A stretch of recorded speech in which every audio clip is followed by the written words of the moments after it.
दोस्तों, इच्छाधारी नाग नागिन के किस्से कहानियां पुरातन काल से हमें रोमांचित करती आई हैं। उनकी हर बात हमें अचंभित कर देती है।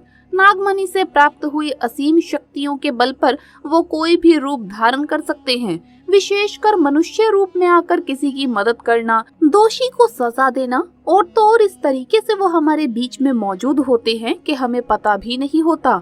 नाग नागिन के एक दूसरे के प्रति लगाव, प्रेम और निष्ठा हमारे दिलों पर असर करती है। वो एक दूसरे के लिए जान तक दे देते हैं, और अगर उनके साथी को कोई भी किसी तरह का नुकसान पहुंचाता है या मार डालता है तो फिर शुरू हो जाता है एक बदले का दौर, और शायद ही कोई इनसे बच पाता है। नागिन अपना बदला लेने के लिए अपनी जान तक कुर्बान कर देती है, लेकिन बदला लेकर रहती है। दोस्तों, एक ऐसी ही घटना घटी थी उत्तर प्रदेश के छोटे से गांव में रहने वाले विनोद नाम के एक व्यक्ति के साथ। दरअसल दोस्तों, यूपी के अजराड़ा गांव में विनोद नाम का एक किसान रहता था। वो अपने माँ बाप का इकलौता बेटा था और खेती बाड़ी ही उसका रोजगार था।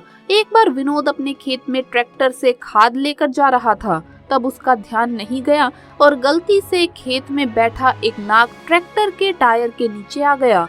नाग बुरी तरह से कुचला गया और उसकी मौत हो गई।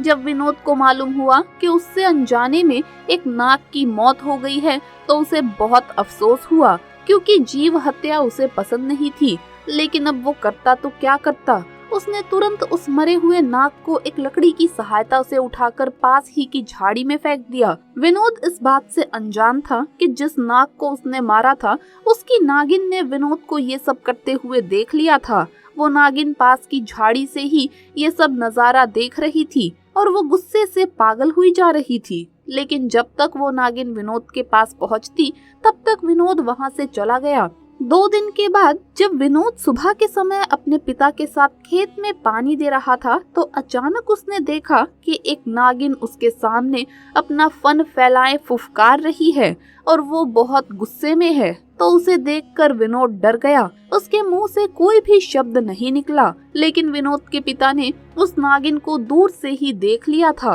वे दौड़ कर आए, उन्होंने पास ही पड़ा डंडा उठाया और नागिन के सर पर दे मारा। नागिन विनोद के पिता के उस आक्रमण से बचकर तुरंत वहां से भाग गई। उस दिन तो विनोद बाल बाल बच गया, लेकिन उस दिन से ही विनोद को उस नागिन के भयानक सपने आने लगे। सपने में वो नागिन कभी उसे लपेट लेती तो कभी उसे डरा डरा कर भगाती। विनोद की नींद हराम हो चुकी थी।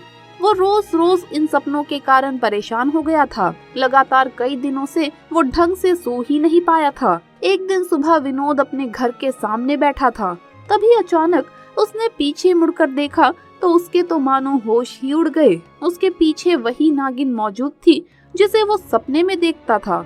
वो तेजी से चिल्लाया और बेहोश हो गया।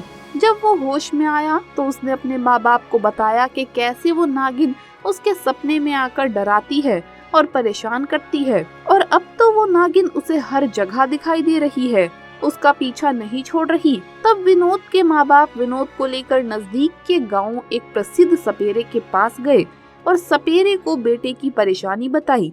वो सपेरा तंत्र विद्या जानता था। उसने विनोद के सर पर हाथ रखकर सारी बात जान ली। सपेरे ने उसके माँ बाप को बताया कि विनोद के ऊपर एक नागिन का साया है। विनोद के हाथों एक नाग की हत्या हुई है और अब वो नागिन विनोद से बदला लेना चाहती है, उसे मारना चाहती है। उसने अनेक बार विनोद को मारने की कोशिश भी की है, लेकिन वो अपने मकसद में अभी तक विफल रही है। उस सपेरे की ये बात सुनकर विनोद और उसके माँ बाप के पैरों तले जमीन खिसक गई। तब चिंता में विनोद के माँ बाप ने सपेरे से पूछा कि क्या कोई इसका उपाय किया जा सकता है जिससे हमारे बेटे की रक्षा हो। तब सपेरे ने बताया कि महादेव शिव की शक्ति से ही आप अपने बेटे के जीवन को बचा सकते हैं, और कोई मार्ग नहीं है। नाग नागिन के आराध्य देव महादेव शिव की करुणा ही नागिन को मुक्ति दिला सकती है।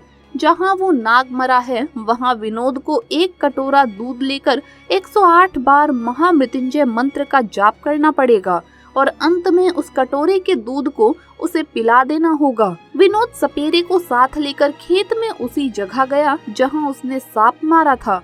वहाँ विनोद को उस नागिन से बचाने के लिए विनोद के चारों तरफ सपेरे ने शिव कवच बना दिया। विनोद सपेरे के कहे अनुसार 108 बार महामृत्युंजय मंत्र का जाप करने लगा, शिवजी से रक्षा की विनती की और उसके बाद नागिन के लिए दूध वहीं छोड़ दिया, जिसे उस नागिन ने कुछ देर के बाद पी लिया और दूध पीने के बाद नागिन उसी जगह पर मर गई। दरअसल नागिन ने अपने नाग के वियोग में प्राण त्याग दिए।